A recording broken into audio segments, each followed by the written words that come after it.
Ukraine के Zaporizhzhia nuclear plant में बिजली कटौती से बड़ी अनहोनी की आशंका जताई गई है। ऐसा इसलिए क्योंकि खबर है कि पहली बार इस प्लांट को पावर ग्रिड से काट दिया गया, जिसका मतलब यह है कि यूरोप के सबसे बड़े न्यूक्लियर पावर प्लांट में बिजली की कटौती कर दी गई। ऐसे में अगर जल्द ही इस प्लांट को पूरी बिजली नहीं मिली तो भयंकर तबाही मच सकती है। ऐसी तबाही जिसे रोक पाना न तो यूक्रेन के लिए मुमकिन होगा और न ही उस पर कब्जा जमाए बैठे रूस के लिए।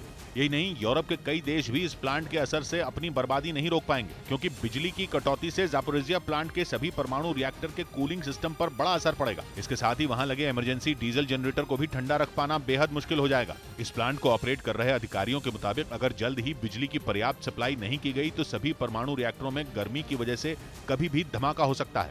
और अगर ऐसा हुआ तो इस परमाणु प्लांट से रेडिएशन फैल जाएगा, जिससे लाखों लोगों की जान जा सकती है। हालांकि खबर है कि आनन फानन में दूसरे पावर स्टेशनों से इस प्लांट में बिजली की सप्लाई शुरू कर दी गई, लेकिन इसके बावजूद इस परमाणु प्लांट को क्या आप मधुमक्खी की खेती करके हर साल 1 करोड़ कमाना चाहते हो? हर साल मधुमक्खी की खेती करके 4 करोड़ कमाने वाले आपको सिखाएंगे। फिर क्यों देरी?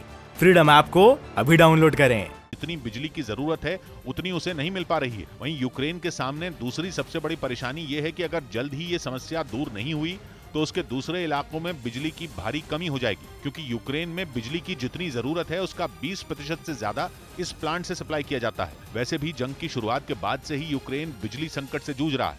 ऐसे में पावर ग्रिड से ज़ापोरिज़िया प्लांट की बिजली काटे जाने के बाद उसके सामने बड़ी चुनौती है। हालांकि इस प्लांट पर रूस ने यूक्रेन पर हमले के 7वें दिन ही कब्जा कर लिया था और तब से ये परमाणु प्लांट रूस के कब्जे में है, जिसके बाद से ही यूक्रेन की सेना ज़ापोरिज़िया परमाणु प्लांट को हासिल करने में जुटी है। लेकिन महीनों तक जंग लड़ने के बाद भी ज़ेलेंस्की की सेना पुतिन की फौज को वहां से खदेड़ नहीं सकी। इस बीच कई बार दोनों देशों ने एक दूसरे पर इस प्लांट पर हमले का आरोप लगाया। यूक्रेन का तो यहाँ तक कहना है कि रूस ने वहाँ सैन्य अड्डा बना रखा है और कई घातक हथियार वहाँ पर रखे हैं, जिनसे कभी भी तबाही मच सकती है। असल में दोनों देशों की लड़ाई ज़ापोरिज़िया परमाणु प्लांट के साथ साथ पूरे शहर पर कब्जे की भी है। यूक्रेन के दक्षिण पूर्व में बसे इस शहर का करीब 2/3 इलाका रूस के कंट्रोल में है। हालांकि ज़ापोरिज़िया शहर अब भी रूस की पकड़ से दूर है और वो यूक्रेन के पास ही है।